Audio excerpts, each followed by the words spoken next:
I'm still alive, and today, here with my extremely cool haircut, I want to talk about an old school classic movie that I absolutely love. Singing in the Rain. This movie came out in 1952, and it is absolutely incredible. I've only seen it a couple of times, and I was first introduced to it when my older brother Nate saw it with my grandparents. And I think that this movie represents the classic musical genre so well. Not classical music, to be clear, but classic musical. The is in a different spot. This movie follows Dawn Lockwood, a film star in the late 1920s, falling in love with Kathy, an aspiring and struggling actress. Together, along with Dawn's best friend Cosmo, they work on a new musical together. Dawn is starring in it, and eventually Kathy gets involved. I won't recap the whole plot, but I definitely recommend that you go watch the movie for yourself. So the main trio of this movie are three fantastic actors and dancers. The main character is played by Gene Kelly, who is considered by some to be the greatest American dancer of all time, with the possible exception of Fred Astaire. And watching him dance is truly an incredible experience. Like, I really do not know that much about dancing, but he is so far apart from almost anyone else I've ever seen. His best friend Cosmo is played by Donald O'Connor, who brings such a mischievous charm to this movie. Gene Kelly is on record as saying that his favorite on-film tap number he ever did was Moses Supposes, which was the one he did with Donald O'Connor. And it is really impressive that he was able to keep up with Gene Kelly. Donald O'Connor's solo number, Make 'Em Laugh, is iconic in its own right. He had such amazing physicality, did a run up the side of a wall, and was hospitalized for 3 days after this performance. It's worth mentioning that all the performances in Singing in the Rain were done in a continuous take. This is a sidekick song to rival Friend Like Me from Aladdin, and I do not say that lightly. In case it wasn't obvious, Cosmo is my favorite character. The third member of the trio is played by Debbie Reynolds. Now, she gave an outstanding performance, and she was actually only 19 at the time. Unfortunately, this was not an easy role for her, and Gene Kelly was incredibly mean while teaching her the dances. Fred Astaire, the other dancer considered to be the greatest of all time, once found her crying under a piano. He was much kinder and was able to help her through the steps. Now, I say all this because it is amazing that she was able to put on such a cheerful performance after all of that. Also, if you don't know, Debbie Reynolds is also the mother of Carrie Fisher, which I believe technically makes her the Queen of Alderaan. This movie has great music, incredible dance numbers, and a fun plot. I've always loved this movie, and it can stand proudly as my favorite pre-1970s movie musical, featuring a sidekick who performs a 3-word musical dance number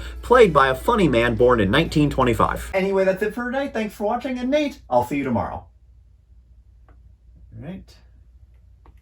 Wow, I'm so glad I finally got to talk about Singing in the Rain. And I'm glad it's my favorite movie in that admittedly niche category. I mean, it's not like there's going to be another pre-1970s movie musical featuring a sidekick who performs a 3-word musical number played by a funny man born in 1925. That would be crazy. Stop it, Past Scott. You're forgetting something very important. I'm gonna ask who you are, even though it's pretty clear that you're me from the future. I'm you from the future. I'm here to remind you that Singing in the Rain is only your second favorite pre-1970s movie musical featuring a sidekick who performs a 3-word musical number played by a funny man born in 1925. Really? What was I forgetting? Mary Poppins, of course. You used to watch it practically every week. Oh no, but what can I do? I've already recorded my video about Singing in the Rain, and as we all know, I can't edit, so it's already up on YouTube. Then take this magical closet time machine to the future. Tell yourself to make a video about Mary Poppins. Yeah, okay. Wait, wouldn't it just be simpler for me to wait until tomorrow than record then? No. Now I'm gonna go back in time to stop 12-year-old me from writing The Frozen World. Okay then. Beep, boop, beep, boop. It's working. It's working.